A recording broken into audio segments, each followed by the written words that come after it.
गुस्ताखे रसूल की एक ही सजा।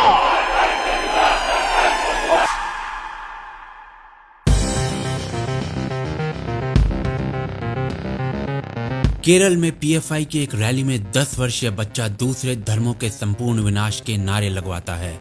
भीड़ उसका समर्थन करती है। कश्मीर में रोज एक हत्या के समाचार सबको दहला रहे हैं। घाटी में एक धर्म विशेष के लोग पलायन कर रहे हैं, परंतु अंतर्राष्ट्रीय मुद्दा बनता है टाइम्स नाउ पर हुई एक छोटी सी डिबेट। अरे छोड़ो, तुम्हारे उड़ते हुए घोड़े एंड अर्थ दिस फ्लैग जो कुरान में आके लिखा है बकायदा, उसका मजाक बनाना शुरू कर दूं? 6 साल की बच्ची से प्यार करके 9 साल में you having sex with her, इससे प्रॉफिट मोहम्मद है, बोलना शुरू कर दूं मैं? हाँ, अर्थ this flag according to Quran 88:20। एक के बाद एक अरब देश जो हैं वो भारत और उसके प्रोडक्ट्स को बॉयकॉट करने की धमकी देने लगते हैं। भाजपा नूपुर पर एक एक्शन ले लेती है और उसके बाद ट्विटर के एक छोटे से इन्फ्लुएंसर के अकाउंट से जो बात प्रारंभ हुई थी वो अरब देशों तक पहुंच जाती है। वहां पर लाखों ट्वीट्स किए गए और जिसके बाद वहां की सरकारों के बयान आए। पर क्या ये सब अकस्मात ही हो गया था? षड्यंत्रों की दुनिया में आपका स्वागत है। 2020 चार्ली हेब्डो प्रकरण हुआ।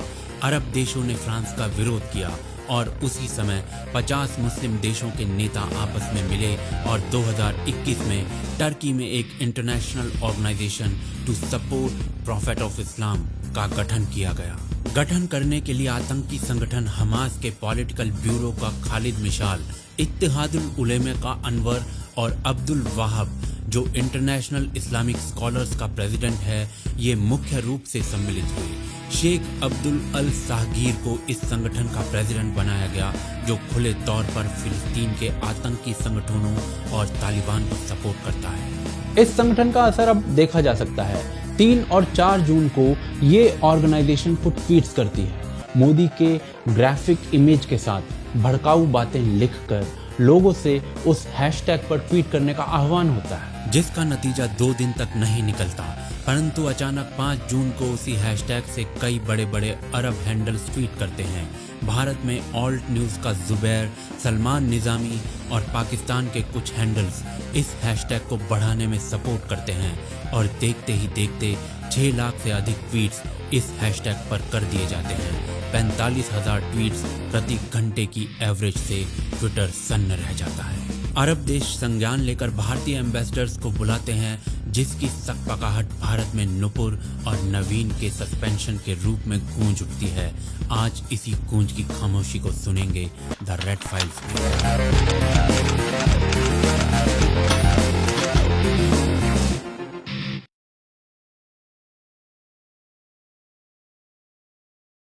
नुपुर शर्मा को सस्पेंड कर दिया गया है क्योंकि मोदी जी ने अरब देशों में बड़े अच्छे रिलेशंस बनाए थे। सऊदी के हाईएस्ट सिविलियन का गौरव भी पाया था।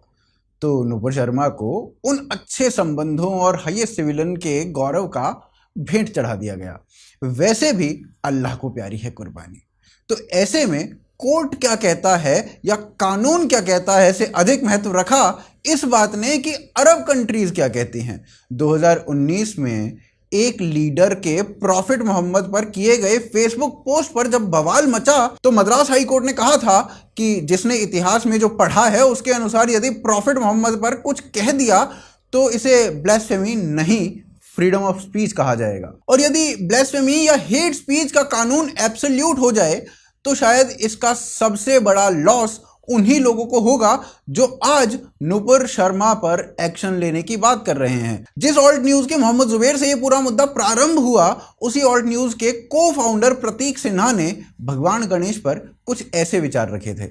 जो आरफा खानम शेरवानी बड़ी ही द्रवित हैं, वो भगवान राम को एक दलित को मारते हुए दिखा रही थी। जो राणा अयूब अरब देशों से शिकायत कर रही थी, देखो नुपुर ने क्या कह दिया। वो भगवान राम को मिसोजिनिस्ट कह रही थी और इस प्रकार के अनाप शनाप ट्वीट भी कर रही थी। प्रशांत भूषण भगवान कृष्ण को ईव टीजर बता रहा था तो महुआ मोइत्रा शिवलिंग का मजाक उड़ा रही थी। और अकबरुद्दीन ओवैसी की ये स्पीच, लक्ष्मी मालूम थी, ये भाग्य लक्ष्मी आज तक नहीं सुने। ये कौन सी नहीं है भाई? और दुर्गा सुने, ये सुने। बहरहाल मैं क्या बोलूं, कैसे कैसे नामा है। ये मुबारक महफिल में वो मनुष्य नामों को लेके खराब करना नहीं चाहता। परंतु कोर्ट का अकबरुद्दीन ओवैसी की इस स्पीच पर भी कहना यह था कि ये हेट स्पीच नहीं है। कॉमेडियंस हो, गणपति बाबा मोरिया, शीला की जवानी, गणपति बाबा मोरिया, मुन्नी है हरामी, रैप सॉन्ग्स हो, तू मटकी का सारा मक्खन खा गया, माखन चोर और न दलाला की पटकी क्या। फिल्में हो, एक बार का वाकया है कि वो नारियल लेकर आ रही थी, अचानक उनके सामने एक हनुमान आ गया। हनुमान समझते हैं ना? हाँ। तो हनुमान ने उनके हाथ से नारियल ले लिया और जाके एक तरफ खड़े होकर हंसने लगा। दादी अम्मा ने अपने हाथ के आस्तीन को मोड़ा ऐसे, उसके पास गई और जोर से एक चमोटा दे रसी और उसके हाथ से नारियल ले लिया। हनुमान जो है वो अपना सर झुकाया, दुम दबाए हुए भागा। या टीचर्स या syllabus. But actually, do you know Ravan is a very good person by heart? Ram is not a good person. Ram is not a good person at all. Ravan is a good person. I find Ram is a cunning person. He made all the plan to trap Sita in that. He put Sita into trouble and put all the blame on Ravan. How can we decide who is good and evil is? And the whole world is worshipping Ram and saying that Ravan is a bad person. And all the plan is done by him. So how he can be so good? He is cunning. You know, riding chariots too. मेरे भगवान ले रहे हैं। सभी ने हिंदू भगवानों पर अभद्र टिप्पणी की है। एमएफ हुसैन हिंदू भगवानों की न्यूड पेंटिंग्स बनाता है और जो कतर अभी भारत को माफी मांगने के लिए कह रहा है, वही कतर उस एमएफ हुसैन को नेशनैलिटी ऑफर कर देता है 2010 में। भारत में बांग्लादेशी ये डिसाइड करते हैं कि सीएए में किसको नागरिकता मिलनी चाहिए, किसको नहीं। कश्मीर की मेजॉरिटी ये डिसाइड करती है कि वहां माइनॉरिटी रहेगी या नहीं, और कतर डिसाइड करता है कि भारत की मेजॉरिटी क्या बोले क्या नहीं। परंतु प्रश्न ये कि जो नुपुर ने बोला वो तार्किक रूप से सही था या नहीं, आगे देखते हैं। नुपुर शर्मा ने शिवलिंग का उपहास उड़ाए जाने पर क्षुब्ध होकर कहा कि मजाक हम भी उड़ा सकते हैं। Ravika ji, they should be told to shut up and stop insulting our religion. Otherwise, they are very capable of hitting them where it hurts. और अपनी बात रखते हुए 3 बातें मुख्यतः बोली। पहली, And earth is flat. जो कुरान में आके लिखा है बकायदा, उसका मजाक उड़ाना शुरू कर दूं। पर क्या ये तीनों बातों का रिलीजियस टेक्स्ट से कोई लेना देना नहीं? अल हिज्र सूरा 15-19 कहता है कि धरती को कालीन की तरह स्प्रेड आउट किया गया है। दूसरी, घोड़े, तुम्हारे उड़ते हुए घोड़े। सही अल बुखारी हदीस में बताया गया कि बराक एक ऐसे जानवर जो गधे से थोड़ा बड़ा और खच्चर से थोड़ा छोटा है। प्रॉफेट मोहम्मद इसी पर बैठकर 7वें आसमान पर गए थे और वहीं अल्लाह ने उन्हें कुरान सुनाई थी। तीसरी, 6 साल की बच्ची से प्यार करके 9 साल में you having sex with her, इससे प्रॉफिट मोहम्मद थे। बोलना शुरू कर दूं मैं? शाही अल बुखारी हदीस में इस बात का वर्णन भी है। विकिपीडिया हो या फिर जाकिर नायक, सभी इस बात को मानते हैं। The sign says, there's a hadith in Bukhari that Prophet Muhammad, peace be upon him, married Hazrat Aisha, may Allah be pleased with her, at the age of 6 and consummated the marriage at the age of 9. Scroll तक ये नहीं कह सका कि prophet Mohammad ने ऐसा नहीं किया था। वो बचाव करने के लिए कहता है उस समय बाल विवाह प्रासंगिक थे, अब नहीं, इसीलिए इस बात पर बहस नहीं होनी चाहिए। हिंदुस्तान टाइम्स ने हजरत आयशा की आयु 19 वर्ष बताने का प्रयास किया, परंतु जाकिर नायक के अनुसार सच ये है। So that's a question that there was an article that came in Times of India, Hazrat Aisha, may Allah be pleased with her. Her age was 19 and not 9 when she got married. Can I throw some light on that? If you read the hadith in Bukhari which says Hazrat Aisha, may Allah be pleased with her, she was married to the Prophet at the age of 6 and the marriage was consummated at the age of 9. Now there are many so-called modern scholars who feel that it's not possible, that is the reason they try and justify, and they say that actually the statement is 19 because in Arabic we add an ashra. So this is ashra, the 10 is missing. We said 10, 9 for 19. So the 10 is missing, therefore it sounds to be 9. Actually should be 19. This is the assumption. यदि मात्र तथ्यों को देखें तो नुपुर ने ऐसा कुछ भी नहीं कहा जो तथ्यात्मक नहीं था। नुपुर ने वही कहा जो इस्लामिक स्कॉलर्स कह रहे थे। चीन अपने मुस्लिम नागरिकों के साथ जो कर रहा है उस पर एक शब्द भी ना बोल पाने वाला अरब वर्ल्ड मात्र हदीस की एक स्टेटमेंट पढ़ने भर से पूरा हिल गया। और जो भारत रोज यूरोप को आंखें दिखा रहा था, somewhere Europe has to grow out of the mindset that Europe's problems are the world's problems, but the world's problems are not Europe's problems. जो भारत यूएसए को यूएसए में घुसकर उसी के ह्यूमन राइट्स पर कमेंट कराता है, Tell you that we also have views on other people's human rights situation, including that of the United States. So we take up human rights. वो भारत कतर के ह्यूमन राइट्स कंडीशंस पर चुप्पी साध लेता है। फुटबॉल वर्ल्ड कप की तैयारी मात्र में कतर में 6500 मजदूरों की जान जा चुकी है। क्या भारत का अरब वर्ल्ड के सामने ऐसा झुकना सही था? आगे देखते हैं। नुपुर शर्मा को मात्र एक कमेंट के लिए मारने की धमकियां मिल रही हैं। वहाँ कोई आप कंट्रोल रखते कि वहाँ से कोई भी कुछ आता है, कुछ भी बोल के चले आता है। कमलेश तिवारी याद है ना आपको, क्या हाल हुआ उसका लास्ट में, वही हाल होगा तुम्हारा भी नुपुर शर्मा। नुपुर के विरोध में कानपुर में जो हुआ वो भी हम सभी ने देखा। कमलेश तिवारी हो, किशन भरवाड़ हो या बेंगलोर के दंगे हों, सभी के पीछे मात्र एक ही कारण था कि कोई मजहबी भावना आहत हो गई। मजहबी भावना भगवान कृष्ण को सबसे बड़ा बोलने मात्र से ही आहत हो जाती है और खामियाजा जान देकर ही भुगतना पड़ता है। ऐसे में यदि भारतीय सरकार इस प्रेशर में दब जाती है तो इसका अर्थ निकलता है कि आपने इन मजहबी गिद्धों को सही ठहरा दिया। ऐसे समय में सरकार को फ्रांस या डेनमार्क से प्रेरणा लेने की आवश्यकता थी। फ्रांस में सैमुअल पैटी को मात्र इसलिए मार दिया गया क्योंकि वो अपने स्टूडेंट्स को फ्रीडम ऑफ स्पीच पढ़ा रहा था और उसने चार्ली हेब्डो का एग्जाम्पल देकर कुछ कार्टून्स दिखाए। वहां की लोकल मस्जिद ने सैमुअल पैटी की हत्या के बाद फ्रांस की सरकार को कहा कि अब सैमुअल पैटी को आप बर्खास्त कर दीजिए। फ्रांस की सरकार ने मस्जिद को ही बंद करा दिया। अरब देशों ने कहा कार्रवाई करो नहीं तो हम तुम्हारे प्रोडक्ट्स को बॉयकॉट कर देंगे।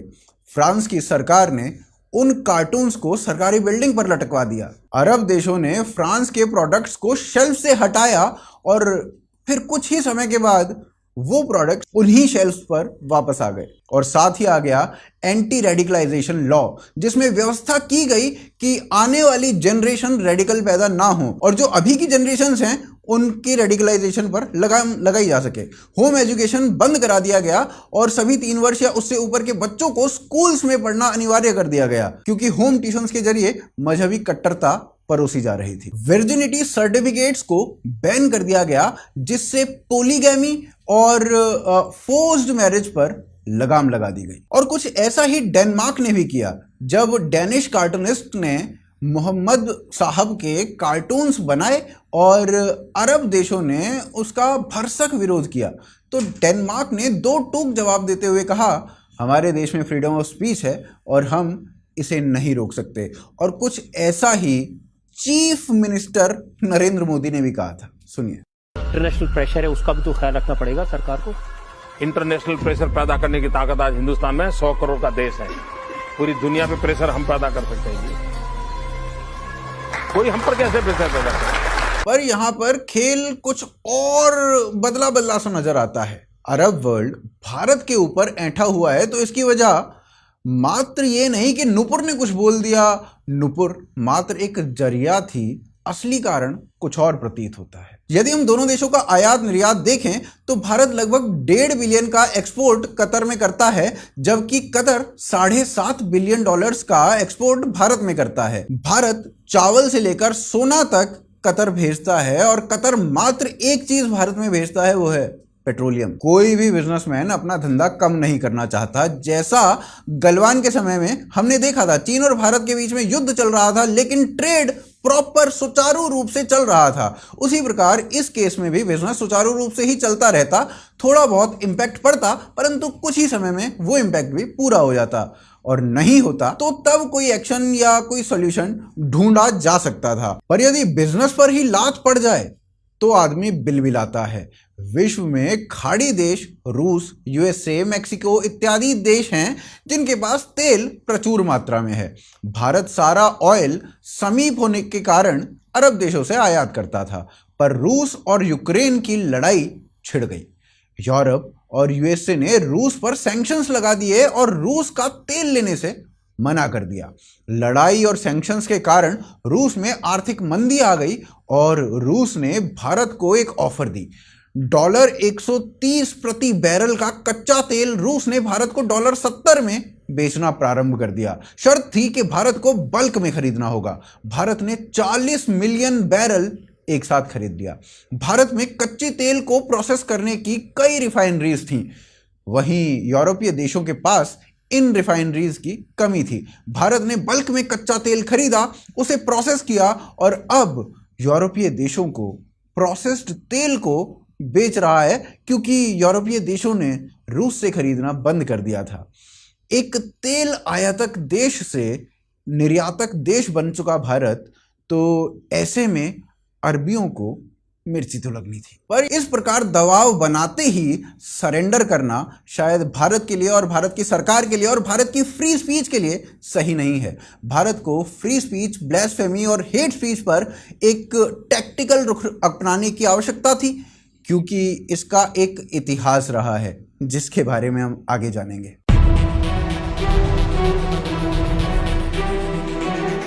20वीं शताब्दी का प्रारंभ भारत में इस्लाम और आर्य समाज के बीच द्वंद्व से हुआ। दूसरे दशक में ये लड़ाई अपने चरम पर पहुंच गई।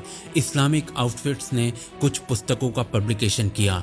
कृष्ण तेरी गीता को जलना होगा और सीता का छिनाला, 2 ऐसी पुस्तकें थी जिन्होंने भारत में हिंदू समाज को आहत किया, जिसका जवाब 1924 में एक दूसरी पुस्तक को लिख कर दिया गया। नाम था रंगीला रसूल। हदीसों के हवाले से लिखी गई पुस्तक रंगीला रसूल पर बवाल मच चुका था उस समय। गांधी ने यंग इंडिया में एक लेख प्रकाशित किया जिसमें रंगीला रसूल को कंडेम किया गया था और इस बात को पूर्णतः भुला दिया गया था कि रंगीला रसूल से पहले जो 2 किस प्रकार की पुस्तकें मुस्लिम समाज लिख चुका था। दंगे दिन प्रतिदिन बढ़ते जा रहे थे और महाशय राजपाल को अरेस्ट किया जा चुका था। मामला कोर्ट में गया। 3 वर्षों तक लड़ने के बाद 1927 में महाशय राजपाल को छोड़ दिया गया। कोर्ट का आदेश था कि पुस्तक हिस्टोरिकल फैक्ट्स पर लिखी गई है और ऐतिहासिक तथ्यों के अनुसार उसका विमोचन करना गलत नहीं है।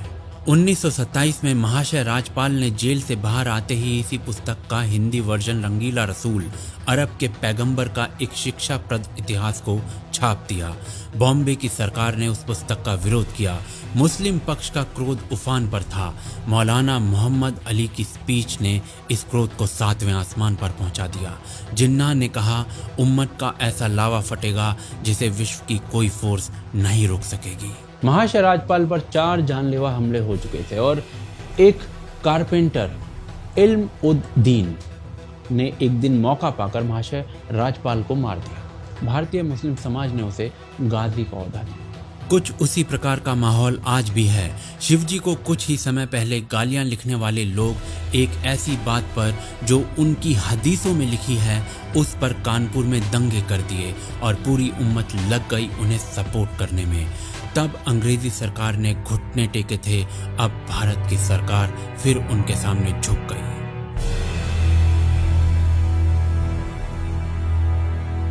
भारत में हेट स्पीच का कानून है, ब्लास्फेमी का नहीं। पूरे विश्व में जिन देशों में भी ईश निंदा का कानून था वहां पर इस कानून को हटाया जा रहा है। पाकिस्तान में इस कानून के आधार पर किसी को भी मार देना एक आम सी बात होती जा रही है। पर क्या भारत में ब्लास्फेमी का कानून जो कि एब्सोल्यूट हो उसकी आवश्यकता है, ताकि कोई भी इस तरीके से किसी भी भगवान के, किसी भी प्रॉफिट के अगेंस्ट ना बोल सके? या फिर भारत में फ्रीडम ऑफ स्पीच को एब्सोल्यूट करने की आवश्यकता है ताकि कोई भी कुछ भी आराम से बोल सके, यहां तक कि रिलीजियस फिगर्स को भी कंडेम किया जा सके और उसका खामियाजा जान देकर ना भुगतना पड़े? तो ये थी इस सप्ताह की द रेड फाइल्स। मिलेंगे इसी सेगमेंट में अगले बुधवार शाम 6 बजे। हमारे नई डॉक्यूमेंट्रीज भी आ रही हैं जिसका ऐलान हमने कर दिया है, उन्हें भी सपोर्ट कीजिए। लिंक जो है नीचे पिन कमेंट में दिया गया है। जय हिंद, जय भारत।